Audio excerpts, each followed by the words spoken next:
Carlos Castaño y Entre hermano ellos, menor de Fidel. Fidel y Carlos Castaño, ambos. Sí. Ese movimiento se llamaba Muerte a Revolucionarios del Nordeste, que funcionó desde comienzos de los años 80. Y el tercer foco. El tercer foco era el de la región del Ariari, que era totalmente de Rodríguez Gacha.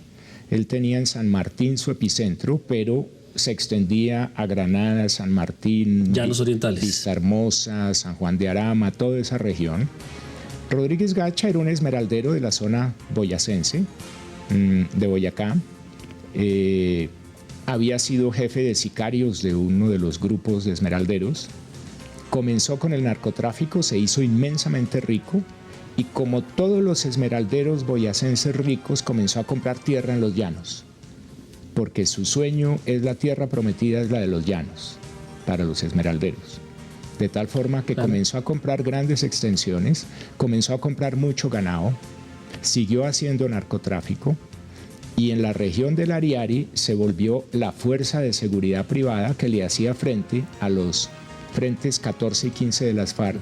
Y ahí empezó una batalla que en un segundo vamos a narrar, vamos a hacer una pausa y ya continuamos con Alejandro Reyes Posada, autor del libro Guerreros y Campesinos, que narra esta historia que estamos hoy oyendo directamente de Alejandro Reyes. Ya continuamos.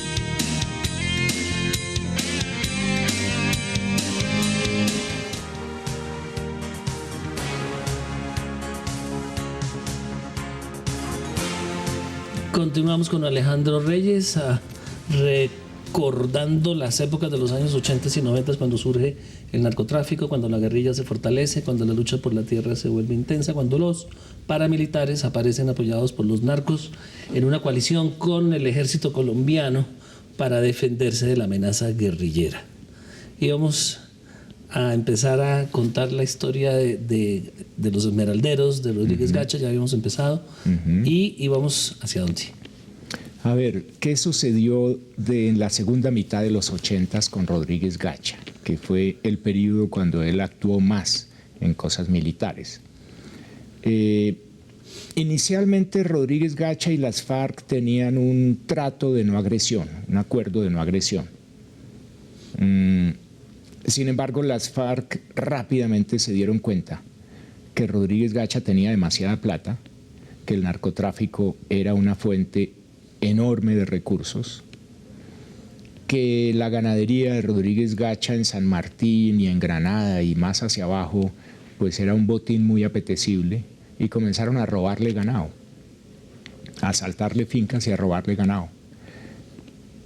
Y no hay nada que enfurezca más a un mafioso enriquecido que le quiten su propiedad. Él se ha jugado la vida, ha corrido toda clase de riesgos para ser rico, entonces está tan identificado con su riqueza que quitarle unas vacas era como quitarle un dedo de la mano, era parte de sí mismo. Lo mismo pasó después, por ejemplo, con Fidel Castaño en el año 89.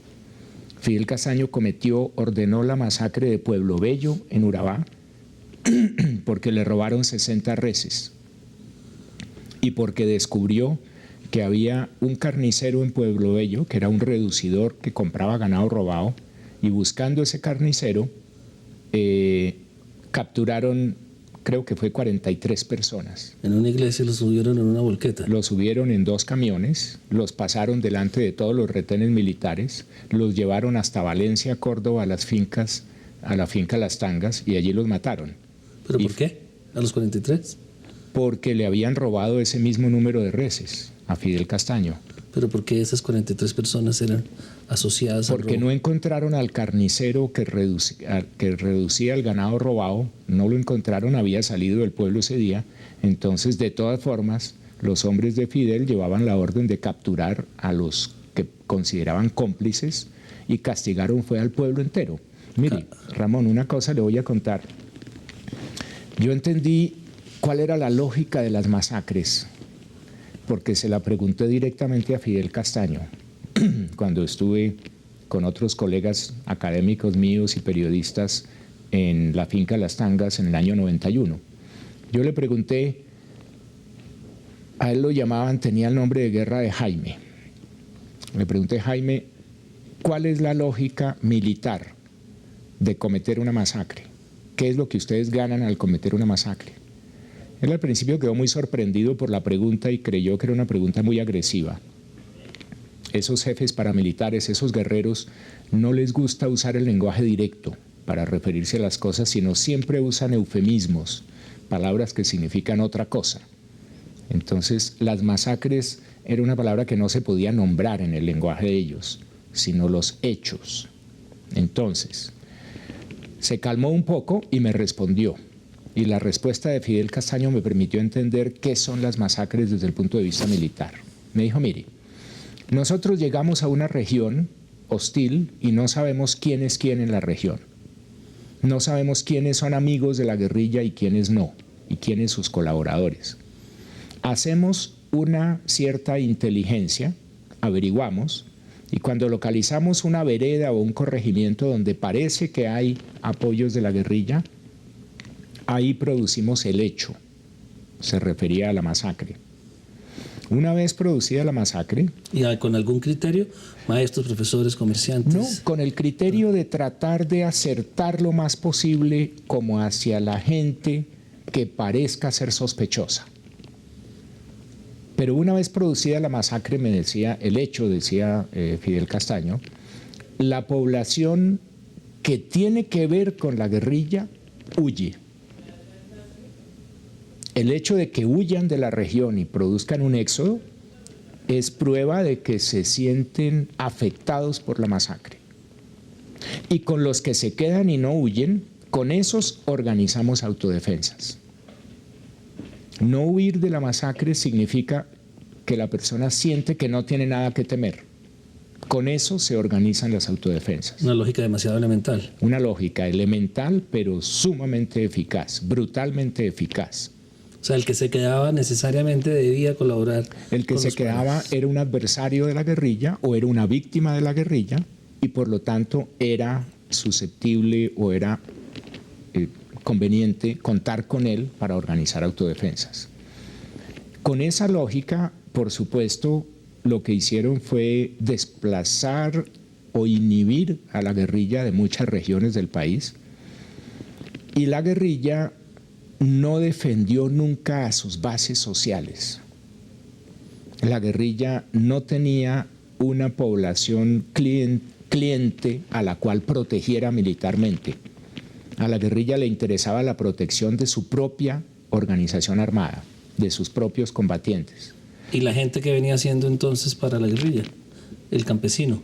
¿Simplemente un proveedor de alimentos, de recursos? No, lo que pasa es que en Colombia el campesino siempre ha sido marginal, siempre se ha sentido maltratado por el Estado y por las autoridades. Nunca ha recibido muchos beneficios del Estado.